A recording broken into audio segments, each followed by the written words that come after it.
ზოგადობზე იუსტიციის სამინისტროს ანალიტიკური დეპარტამენტის უფროსის მოადგილეს თავისი პრობლემებით თუ გარკვეული ნაწილზე ახალისნებით საჭირო მოძიებები სადაც შევიდა, რომელშიც მათ შორის ბუნებრივი დისპოზიციებში ისინი გამოჩნდა.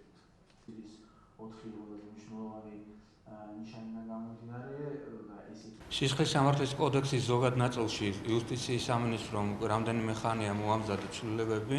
ეხლა დადგა კერძო ნაწილის ჯერი, თვეების განმავლობაში სამუშაო ჯგუფებში, რომლებშიც გაერთიანებულები იყვნენ სხვადასხვა უწყებების წარმომადგენლები, პარლამენტის დეპუტატები, სამოქალაქო სექტორის წარმომადგენლები, აკადემიური წრეების წარმომადგენლები, ამ სამუშაო ჯგუფებში მომზადდა პირველი შავი სამუშაო ვარიანტი, თუ როგორ უნდა იქნეს გადახედილი კერძო ნაწილის მუხლები, საუბარია ცალკეული მუხლების შემადგენლობების გადასინჯვაზე, ასევე სანქციების გადასინჯვაზე. ზოგადი ამოცანაა, რომ მოხდეს სისხლის სამართლის კანონმდებლობის ლიბერალიზაცია, მისი მოდერნიზაცია და თანამედროვე სტანდარტებთან მისადაგება და ცალკეულ შემთხვევაში ცალკეული ხარვეზების აღმოჩენა.